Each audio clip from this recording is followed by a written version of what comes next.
I have a somewhat embarrassing confession. So, my house is clutterific chaos. Even though I've read all the books on decluttering and minimalism, I really yearn to live a more minimal life. And yet, 10 years into my current house, my pantry is too full, my cabinets are overflowing, and for some of my stuff, I've got two or three of the same thing. For the longest time, I thought I just had a clutter problem, like I wasn't organized enough. I was wrong, because no matter what I did, it just kept getting worse. Now, today's episode isn't about how to declutter. It's about why we can't fix these very solvable situations, even though we know the steps we're supposed to take.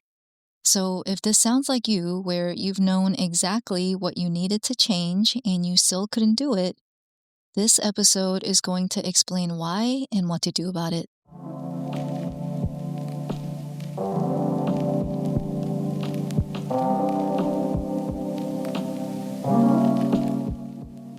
You're listening to This Is How You Think, the show that remodels your mindset. I'm your host, Jewel Kim. Let's dive in. I've read books on decluttering like Marie Kondo's The Life-Changing Magic of Tidying Up. My friends have come over to help me purge and get rid of things.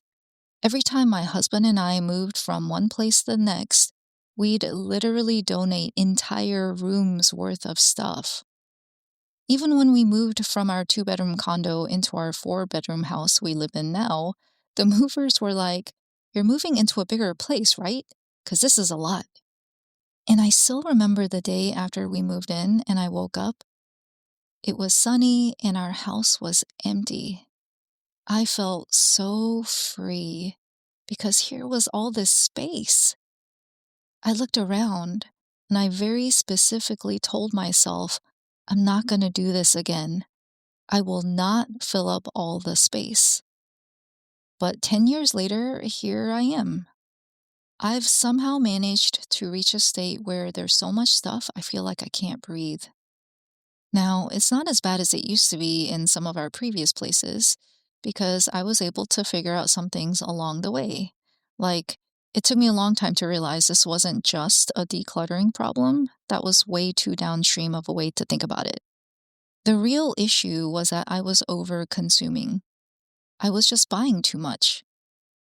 In any situation I might need something, I wouldn't buy just one, I'd buy three just in case. Because God forbid I don't have something I might need, or even worse, that I have to make do. That was the worst feeling in the world for me. But why? Why was I like this? I thought it was because I needed to be prepared. And that was true a little bit, but it wasn't the real source. See, I grew up really poor. It's something that people don't really know about me. When my parents moved into the house they still live in today, I was about 3. And I remember we had a single mattress on the floor. This was the time of us living on rice, kimchi, and Vienna sausages. We barely had any furniture. My parents thrifted our kitchen dining table and chairs. We weren't in that house that long when we had a burglary. Whoever they were, they came and took what little we had, like the hubcaps off our car and even our garbage can. It was desperate times. So I grew up with this perpetual feeling of having nothing. And even after my parents started to do better in life and were actually very comfortably well off, they still watched every single penny, which as a child made me feel like we never had enough. This is why at some point I finally realized my clutter problem was never about being organized or prepared. It was really about safety, but I didn't know it. I think because I grew up feeling like I didn't have enough, my mind was now trying to compensate by having more stuff so that I could feel safe. This is what's called an unmet need. That's why no amount of Marie Kondo was going to fix that, because none of these books ever address anything like that. And let me tell you, the day I learned about unmet needs in one of my coaching programs, It was like everything clicked because suddenly so much stuff made sense. So, in a nutshell, we all have personal needs, things we have to have in order to feel okay. And these aren't the basic survival needs like food and water and shelter.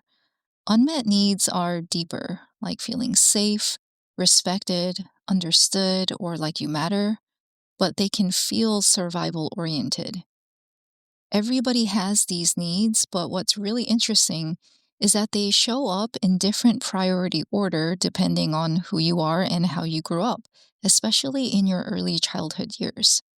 The crazy thing about these needs is that they show up just like how I described my struggle with having too much stuff, where I kept trying to solve the surface problem, but it never worked because I wasn't diagnosing the real issue. Most of us aren't aware of our unmet needs, and the more people I coach, the more I'm realizing that much of our recurring challenges often stem from these needs. And just to be clear, needs and values aren't the same thing, even though people use them interchangeably. Needs are not optional. They're already part of who you are today, and you don't get to choose which needs you have because they're shaped by your experiences. Values, on the other hand, are more aspirational. They're about the person you want to be, so these are traits you consciously choose. If you're curious, here's a quick way to tell which one you're dealing with. When a need gets met, you often feel relief. But when you act on a value, you feel integrity and alignment. Like, yeah, that's the person I want to be. When a need goes unmet, there's a higher level of emotional intensity.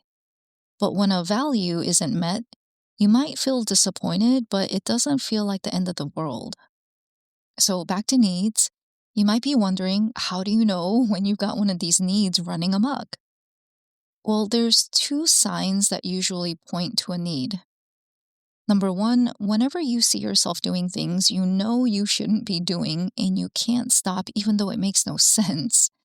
And number two, there's a level of emotional intensity or reactivity that seems out of proportion to the situation.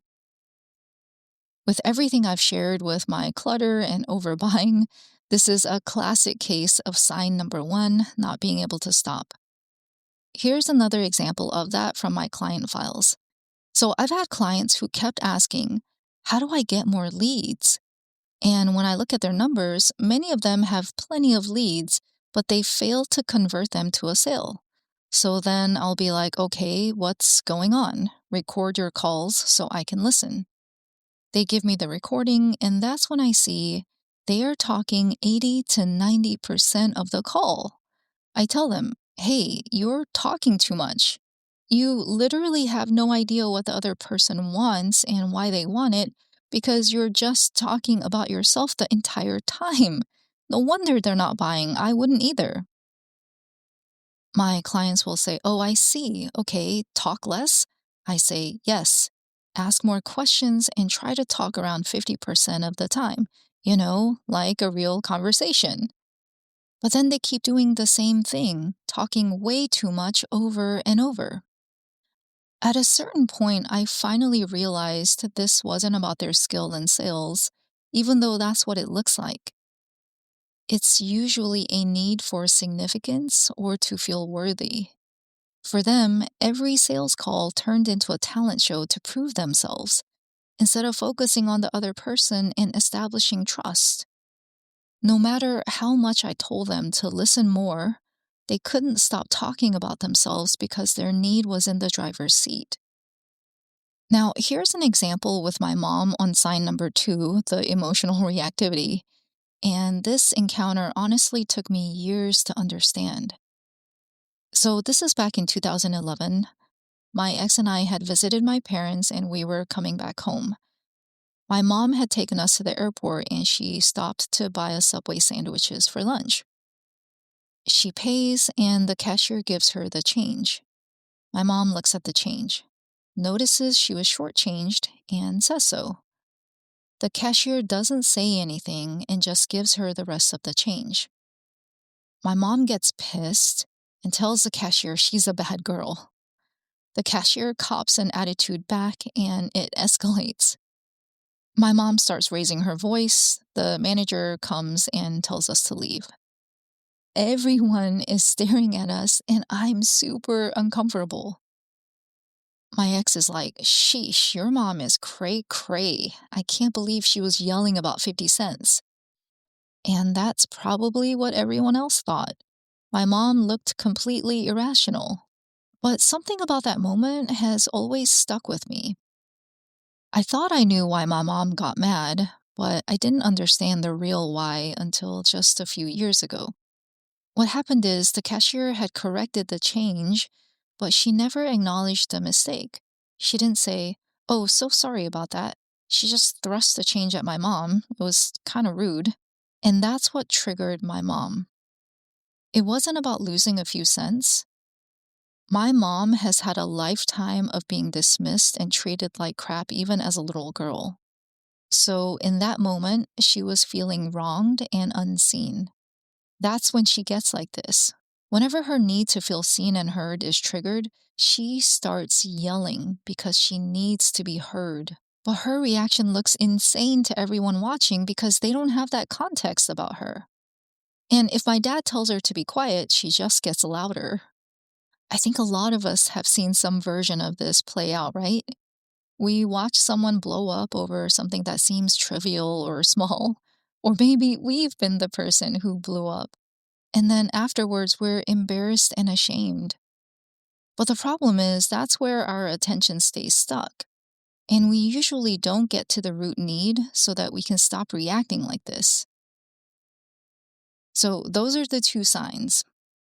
But there's another thing that happens with needs that I think is just as important. Once we find something that meets a need, we tend to behave as if that's the only way to meet the need. It's kind of like saying there's only one route to the grocery store. You take the same road every single time, and if that road is closed, you just don't go. But there are usually multiple ways to get to the grocery store. The same thing is true with your needs. There's almost always more than one way to meet a need. This reminds me of this TikTok I saw years ago that I still remember. This girl was talking about how she'd broken up with a guy she said was great. And the way she was framing it was all about empowerment and boundaries. She knows what she deserves, she knows her standards, and if he won't bring her flowers, then he's not the right person for her. The guy had explained that he doesn't believe in buying flowers, but he was showing up in other ways. He brought her takeout and other things to show he cared about her. She ended their relationship anyway, and she said it was because her dad would always punish her by taking her stuff. So now she was making this relationship about that. But this was her unmet need, and it wasn't a need for flowers. It was for proof that somebody cared about her enough to give her things instead of taking them away. And the guy was already doing that. But she decided flowers was the only way that counted and was calling it having standards. And look, I get it. Needs are really sneaky. I've even watched other coaches incorrectly identify their own needs. So here are some of the most common patterns I see with my clients, and maybe you recognize yourself in one of them. There are people who are burned out and can't stop overworking even when it's destroying their health because of a need to prove themselves or to feel worthy, because they literally don't know who they are if they're not productive. There are people who say yes to everything because of a need to feel valued or liked and accepted. People who can't lose weight no matter what they try because of a need to feel safe or comfort by using food as emotional regulation. I've also noticed that men often have a need for respect in their top three, whereas feeling cared for or understood is high on the list for women. That might be why there's often conflict in relationships between men and women because they prioritize different needs. Now, the good news is that your needs are satisfiable. For the most part, they don't have to control you forever. I know a lot of us assume or feel like our needs are permanent, like this is just how I'm wired, but that's not true. Once you accurately identify the need underneath the behavior, You can work on meeting that need directly so that you can make different choices. And that's something a therapist can help you with, and it's a big part of the work I do as a coach. But if you want to start today on figuring out what your unmet needs might be, here's the exercise I take my clients through. Before we get into it, this exercise will ask you to think about painful childhood experiences.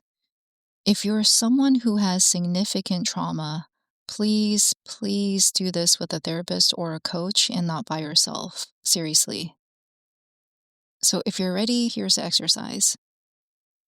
Think through the most upsetting incidents in your life, especially in your childhood. These are the moments that stand out in your memory, like a heat map. Make a list of these events and then group them by which ones feel similar.